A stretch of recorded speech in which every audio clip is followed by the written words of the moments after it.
Ontario champions, Simcoe County Rovers. What's going on, Rovers Nation? I'm your host, Ferdinando Villani, and I'm joined by two very special guests here today.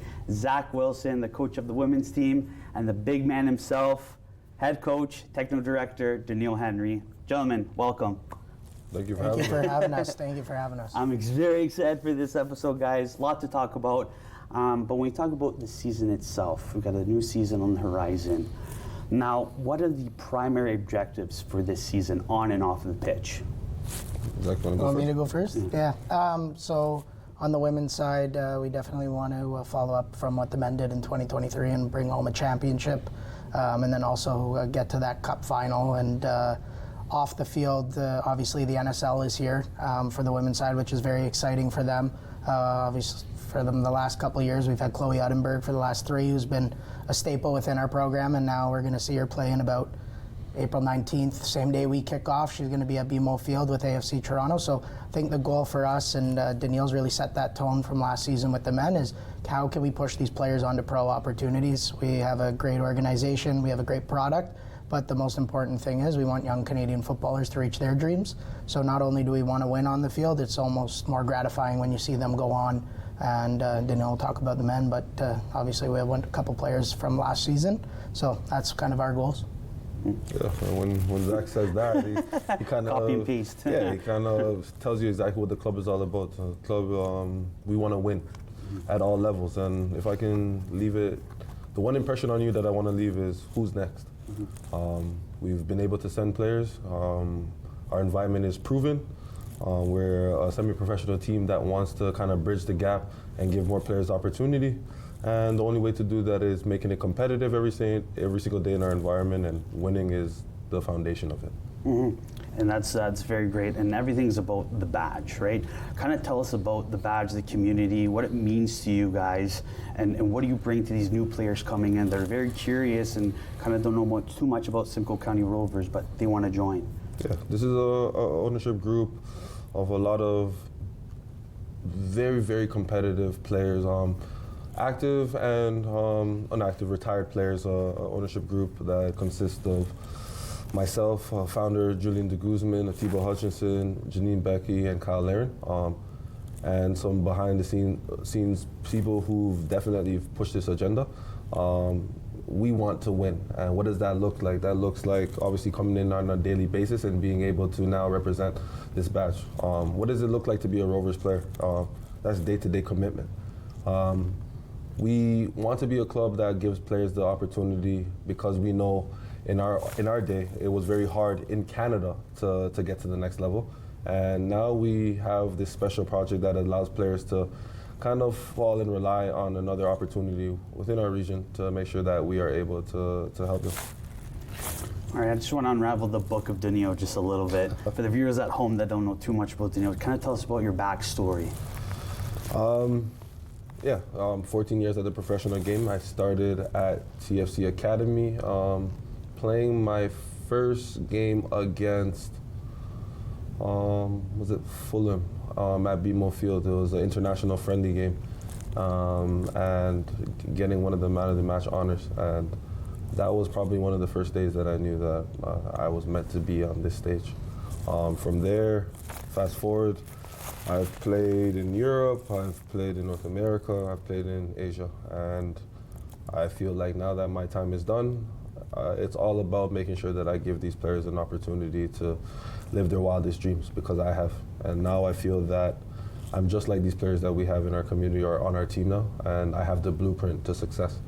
I feel like my new calling is to make sure that I'm guiding, mentoring, and giving the best information to allow these players to unlock the best themselves, and that is on a day-to-day basis. So, you know about me, everybody knows me as kind of a hard-nosed, kind of get stuck in defender, but for the people who really know me, I'm a jokester, I'm a prankster. I really love my group, and the biggest thing for me is this brotherhood and this unity and this group. Playing is one thing, but outside of the field, my players know that they can call me, they can lean on me, and they can depend on me. And I feel like this environment is Obviously pro-Canadian. Obviously I'm very passionate about Canada. I was playing for my country also, but it means more that I'm Canadian, and being able to send players, like we talk about Chloe, we talk about Javante, we talk about Cameron De Silva. These are players who all got the opportunity through their hard work, and they allowed us to help them make their dreams come true. So definitely looking in 2025 to see who's next. Zack, I'm going to pick your brain a little bit here. Near the end of last season, you kind of came in, helped Doneil, helped the boys and stuff like that. Yeah. Kind of tell us a little bit of your backstory and what you bring to this, Rovers side, because you've got best of both worlds, the women's, the men's, and stuff like that. So tell us a little bit about yourself. Yeah, so a little bit about me is I always joke with Doneil, like I never played at a super high level, but I've always really enjoyed the game, loved the game, and basically, funny enough, my coach kind of back in the day was like, yeah, you're not that great, so let's get into coaching. And that's kind of how it started, but I think it goes back to your last question. Like, not only has the club given opportunities for players, but for coaches, and that's kind of the biggest thing. They really took gamble's probably the wrong word, but took a really big gamble with me in the first year that the women's program was around, and we had a lot of success. And then last year, obviously when Doneil came in, it was the same thing, and I think it was a unique synergy of the club kind of bringing the women's team staff and the men's staff and coming together and seeing if we can turn a ship around that was struggling. And it goes to what Doneil said, that we can talk about tactics and we can talk about strategy and all of these things, and we probably were a little bit more, we had a lot of clarity in what we wanted to do, how we wanted to do it, but it came back down to what Doneil said, culture. They really wanted to play for each other. We kind of had a joke, and a lot of people make fun of me for it, but we started calling them mentality monsters. And that's just, it goes back down to a culture piece of they believed that together they were able to overachieve any adversity that we hit. Anything that came in our way, we were able to figure it out together and lean on each other, and it's safe. And I think that's the biggest thing for us is we need it to be a safe environment where they feel free to make mistakes, but as Doneil said, they can pick up the phone and call you anytime that you need. So that was what I would say from there. And then from my side of things, that's probably where I really enjoy the game, is the tactical side of things, the analytical side of things, and understanding how to help players make decisions when they're under pressure, and how to simplify the game for them. So I heard it from a coach, and I'll steal their thing, but information and knowledge. We have all this information. It's a very complicated game, but at the end of the day, we need to be able to turn it to knowledge for the players so they have success. Perfect. And now we're talking about decisions. I gotta know, I'm very curious. How do you guys deal with tactical indifferences? Is it like a coin toss, rock, paper, scissors? How do you guys deal with that? I think honestly, and it's honestly a breath of fresh air to work with my staff that I have. Obviously, this is a very new position for me. Obviously, I've been a player for many years, but now working with a staff who's been on the technical side for quite some time, they don't even know how much they've helped me grow into this position. But when it comes to decision making, just because I'm the head, that means maybe I'm the head for certain decisions. But there's a time where now Zack is in charge and he's the head. So everybody is respected because everybody who's on my staff is valued. And everybody is able to now bring their piece and it is acknowledged. And ultimately, I know that I'm not the best at every single thing. So when it's not my turn to lead, I can listen and I can now soak up information, and now I can let Zack be the best him. I can make Joao be the best him. And when Carly was here, a great servant of the club, she was definitely on the same key and the same points as all of us right here. And you can. Yeah, no, it's pretty much similar to what Doneil said. I think you get the unique perspectives of Joao and Doneil have played at the highest of highest levels. So there's things and insights that you don't learn just as a day-to-day coach that I have picked up from them. And then on my side, what they've probably picked up from me is the clarity on how we want to turn that information to knowledge. And then at the end of the day, it's kind of those discussions that happen behind the scenes, and we'll challenge each other on thought processes, but at the end of the day, we're more aligned than we're not, and that's kind of how it works on our side of things. Perfect. And we all know that a lot of players have been coming in and stuff like that. So how do you guys identify that? How do you know you look at a player and said, okay, does this player align with our club values? Can they play? Can they be part of our squad? You know, they could be the best player in the world, but if they don't have those kind of values, then what's the point, right? Do you kind of believe in that, or what's the kind of that step process when you recruit? 100%, because if you think about the project now and why we went a lot younger this year is because we need to be attractive to the CPL, which is our Canadian league. But also, if teams are looking to scout players, the younger the better. So we are looking for younger players, and then we have to make sure the character piece aligns. This year, because I've now have about 6 months of experience, I use my time in charge as the acting head coach to evaluate not only my players, but players in the league. And because the last league that I played in was the CPL, I know the level of compete. So while now obviously coaching these games, but also being able to analyze these games, I looked at every team that we played and I identified 2 to 3 players that I think I would like in my environment. Then we would be able at a certain point to now have Zoom conversation with these players, and then we want to make sure that the character piece aligned with what I wanted. When we talk about the character piece, are they punctual? Are they disciplined? What's their outside life like? Do they even want to become professionals? And once those things align with the vision of can they play? Are they ready to learn? Are they coachable? And like you said, then I think it's a no-brainer. We would want that player to be a Rover player. Mm-hmm. And I'm sure, Zack, that's kind of the similar thing or same thing that you do with the recruiting. Is there anything that you add to that piece for Doneil or even your own coaching abilities? No, I think Doneil nailed it. And then on the women's side, 2022, when we were first year, we had a really good core group. They've kind of now, it's been 3 years, they've gotten older, they have careers. So there's Cooper Lee, there's Alyssa Nickel, one's a police officer now, one's working for the government. And they've kind of moved on, and we haven't really gone younger since those days. So it was really crucial this year. So there'll be a lot of younger players that are coming. We have some returning, but a lot of younger faces that will be coming back this year, and they're new and fresh, and hopefully we're able to get back to those 2022 results that we had. All right, perfect. All right, guys, we'll be right back for more Rovers FC TV.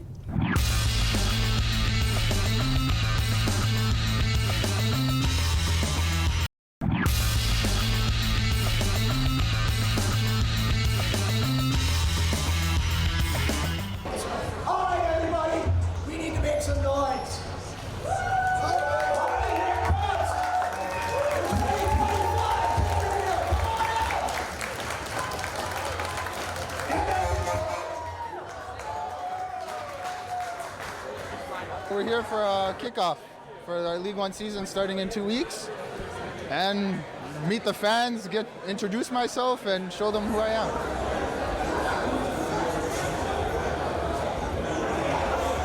The team's looking good for this season.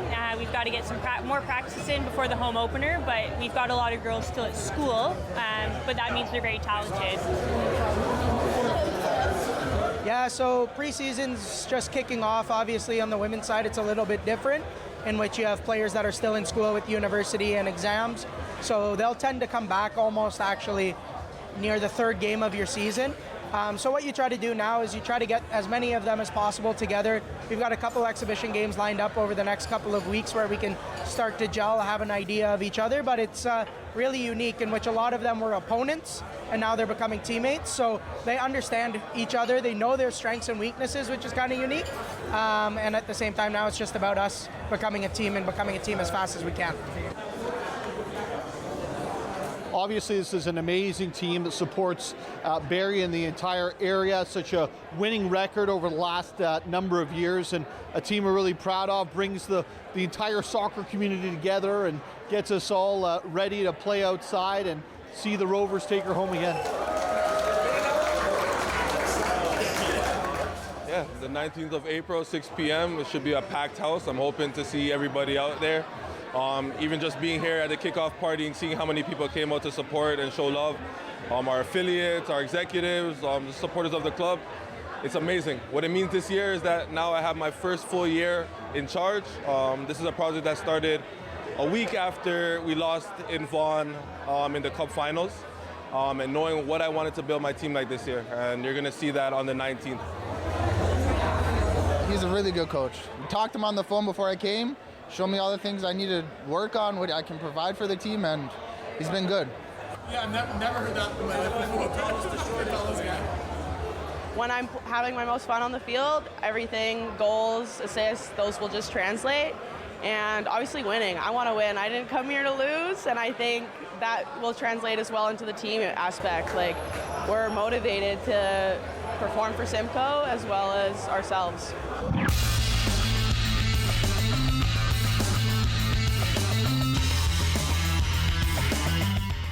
All right, guys, we are back for more Rovers FC TV. We're back with Zack Wilson and Doneil Henry. Guys, tell me about the kit launch. My, oh my, that was a fun time. The kits are very nice, sleek, very good to look at. But kind of tell us about that night. Yeah, shout out to the sponsors. CBH put on a great event and hosting us at the brew house, and then Capelli for putting this sleek new design together. Okay. Okay. I don't remember what you said. That was good? Yeah, that was good. Okay. All right. Anything on my end, Ron, or am I good to go? Yeah, I screwed up Doneil's mic. Oh, his mic. Oh no.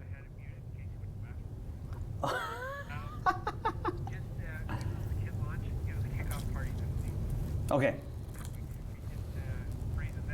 Kickoff party. Okay. All right, okay. I'm turning my microphone off, and whenever you're ready. Okay, cool. Welcome back, guys, for more Rovers FC TV. Back with Zack Wilson and Doneil Henry. Guys, the preseason party, that was just awesome, off the hook. Guys, tell me about that. Yeah, shout out to the sponsors. CBH put on a really good event for us. For our kickoff party. Our sponsors, Capelli, the jerseys are beautiful, and the Star Touch, obviously we're winning a championship, just puts that much more into it. But the boys look good, they feel good. Having our supporters in the community out there to support us and be there as we kick off and get ready for April 19th, it just means that much more, and we're all looking forward to the big day now. Now, how does it feel or mean to you guys that, you know, the fans and the players are interacting? That's like a tear to my eye. That looks very awesome and very good. What does it mean for you guys for that? I can say it's been honestly a pleasure working with President at Barrie Soccer Club, Will DeVellis, and knowing how much it means to him and the community. Me, myself, being able to be a part of the club and working with all the players. Everybody is looking forward to coming out to the game. It just shows that our pathway is proven, and everybody wants to be a Rovers player now. So we have under 12s talking about the game, thinking about what are my next steps to get there, and like I said, it's proven. We're all looking forward to the game, and I hope to see a large crowd there at J.C. Marcy Stadium at Georgian College. Yeah. It's going to be a good one. Yeah. Saw a little bit of the menu there. The guys were eating the chicken, the fries, and everything like that. And then, you know, Doneil's like, no. And then all of a sudden he's eating too and stuff like that. So, I mean, obviously nutrition is you know, important. It's a key, but like I said, sometimes they worked hard that week. They were able to enjoy their weekend. Well, like I said, we're back to work. Yeah, back to work, back to the grind. Okay, back to April 19th, the day, guys. What can we expect? Who are the players that are going to shine? Who are the players, the fans that are new coming to the team and stuff like that? Do you think it's going to rain? Do you think it's going to snow? Are we going to get one of you guys to come on and play and stuff like that? But what can we expect for that very special day of April 19th? Let's start with the women. It's been exciting. Yeah, I think for us, really important to make sure we try to pack the house and make it a fortress for us. And at the end of the day, and those mentioned weather, it's going to be, could be very cold, could be very hot, and they can kind of push those players on and give them that little bit of extra juice that we need. So from that day, it's similar, both teams. In the women's side, we want to be very aggressive. We want to be on the front foot. We want to play some exciting soccer that gets the fans out of their seat, and we want to score. We need to score goals. Goals win the games. So we need to put the ball in the back of the net this year, and that's the most important thing. Some new faces that are coming. We have some old faces first. The Gomes sisters are both back. Christina and Aaliyah Gomes are both back. Abby Rowe's been a staple in the back line. And then some new faces. We've got Brianna Caldwell, a Barrie kid who grew up playing, and there's a picture of her, I think, as a 5-year-old, 4-year-old kid playing at Barrie soccer, which is really cool. Montaline Diamond, she's a Barrie player that came up through the ranks, and she'll be with the first team full year. We've added a keeper, Marlena Spagnuolo, who's been fantastic, and then striker up top, Steph Young, and one that's not been announced yet that will be announced soon that will make some waves in the league for us for sure. Awesome. Yeah, and on the men's side, if you look at the roster, it's pretty, they will call it a star-studded League One roster. But I'm ready for these guys to go out there and show why. Because on paper, it looks good. But like I said, if they do not perform, it's another calling. But I don't want to give my players that satisfaction. I want them to earn everything this year. So I just want people to come out and enjoy some good football. And like we said, this year is all about winning. That's winning the first tackle, that's scoring the first goal, that's dominating games. And I think that I want to set statements not by just singling out individuals, but showing as a unit that this Rovers team is no joke and different from every single team that's played in the Rovers uniform yet. So how is the team coming together on both sides of the fence? Like, are they gelling together? So some time there, or do you feel like, okay, no, we got this, let's kind of take on the season head on?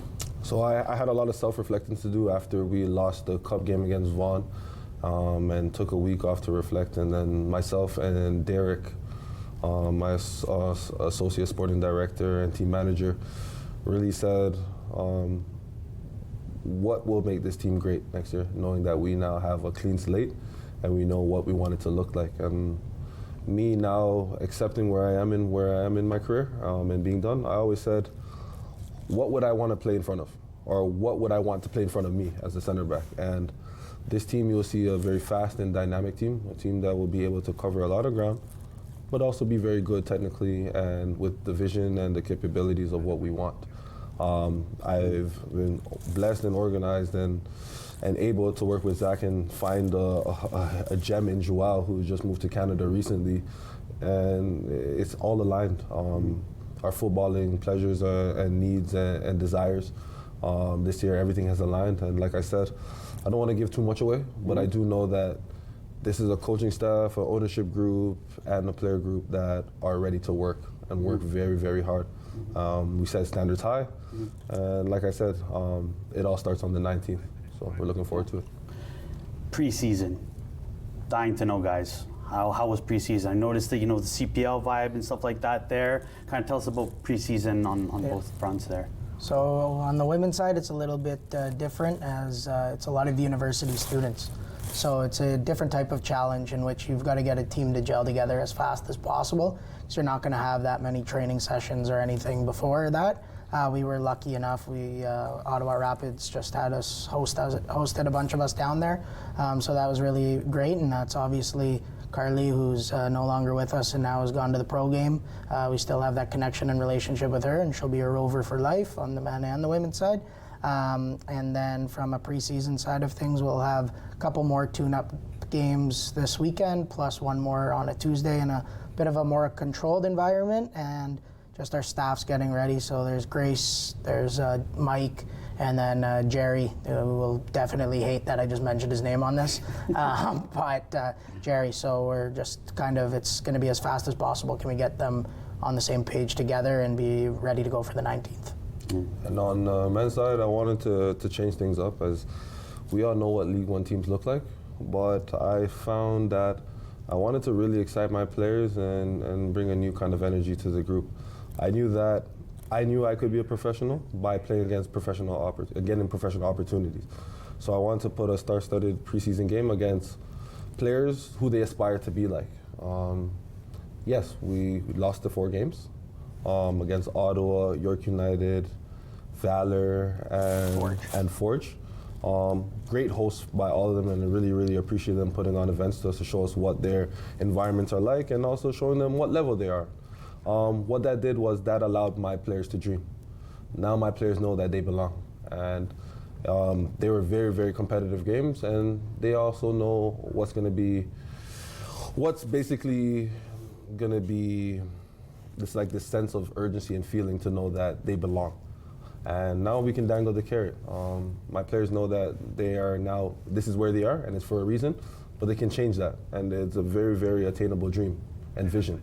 So now we have the opportunity to use those 4 games that we've now made relationships with teams, but also use that to our advantage and get these players to now fire at another level, because they know it's all in them. And that's the reason why I wanted to have professional games in my preseason. Very good. Now the message. Big, strong message to the fans this season. Again, what can we expect? What's that kind of thing that we're all going to remember going into the season, game after game? What is that message for these fans? I think for us, it's we're going to play for not just the badge, we're going to play for the community, and we really want you out. We really need you out. It's not just about us, it's about everybody in there, and you see some familiar faces that come back game after game, and you get to know them game after game, and the players get to know them game after game. And I can speak for our group is that they need you. Like, they need you, and I think when you come out, you're not going to be disappointed, and Doneil said it, like, we will compete, and we're going to give everything that we got every single game. So you'll be definitely entertained, and I think also you can be the 12th person on the field when you come out. And when you talk about records, I seen 2,000 Barrie Soccer Club supporters come out and support us at BMO Field, the biggest attendance yet for a professional environment at the TFC Stadium. I also know that when I played at Halifax, it's such a tight-knit community when you talk about who's showing up to these games, and they know their players, and they're dying to get behind the team. So I want them to get on board right away because, like I said, this year is going to be very different from any other year. And I'm looking forward to being a part of a group that not only has an attractive team playing attractive football, but a team that is able to get behind and win a lot of games this year. All right, so we got to make sure to get everyone going at April 19th, 2 o'clock for the women's game, 6 o'clock for the men's game. Lots of smoke, lots of great stuff going on there for that day.